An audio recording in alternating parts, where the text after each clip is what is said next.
नमस्कार दोस्तों। आज हम बात करेंगे एक ऐसे मुद्दे पर जो हमारे देश की पत्रकारिता और राजनीति दोनों को प्रभावित कर रहा है। कांग्रेस नेता शशि थरूर ने हाल ही में मीडिया पर झूठी खबरें फैलाने का आरोप लगाया है।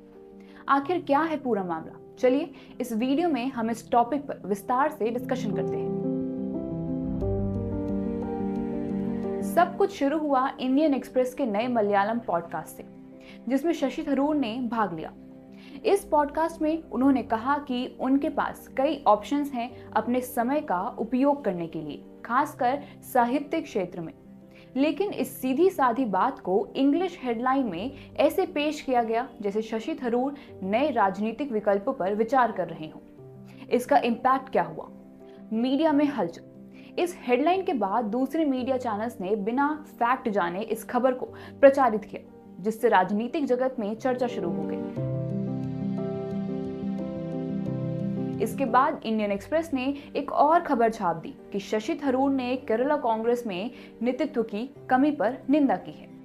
अब ये खबर छूटी थी, जिसे दूसरे अखबारों ने भी छाप दिया और केरला के टीवी चैनल्स पर 3 दिन तक चर्चा होते रहे। शशि थरूर ने जब इस दावे को चुनौती दी तो उन्हें एक इंग्लिश अनुवाद दिया गया जो उनके मलयालम इंटरव्यू का था। उन्होंने असली वीडियो क्लिप की मांग की जो कुछ दिन बाद मिली और उसमें साफ था कि उन्होंने ऐसा कुछ नहीं कहा था। वीडियो सामने आने के बाद अखबार ने गलती मानी और करेक्शन किया, लेकिन तब तक नुकसान हो चुका था। एक लोकप्रिय व्यक्ति के रूप में शशि थरूर को इस गलत रिपोर्टिंग का सीधा असर झेलना पड़ा। उन्हें इंसल्ट, प्रोफैनिटी और मिसअंडरस्टैंडिंग्स का सामना करना पड़ा, उसके लिए जो उन्होंने कहा ही नहीं था। कुछ लोगों ने बिना फैक्ट जाने उनका सपोर्ट किया, जबकि कुछ ने उनको क्रिटिसाइज किया। शशि थरूर ने इस पर सवाल उठाया कि एक पब्लिक फिगर के पास ऐसे रिस्पॉन्सिबल जर्नलिज्म के खिलाफ क्या सुरक्षा है।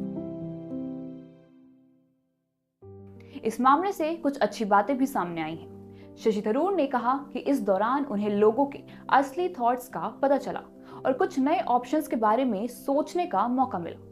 उनकी सिचुएशन पर चर्चा हुई जो कुछ मामलों में आंख खोलने वाली थी।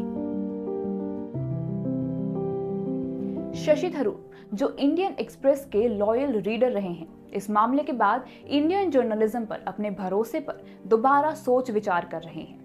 उन्होंने कहा कि इस मामले ने उनकी इंडियन जर्नलिज्म के प्रति अविश्वास को और भी ज्यादा गहरा कर दिया है।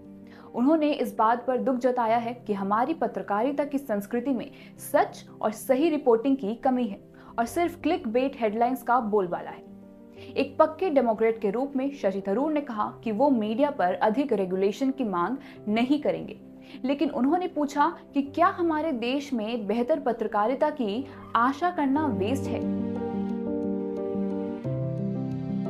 दोस्तों, ये मामला हमें याद दिलाता है कि मीडिया का रोल कितना इम्पोर्टेंट है और साथ ही एक्यूरेसी और ऑनेस्टी का पालन हमारी डेमोक्रेसी की सुरक्षा के लिए कितना जरूरी है।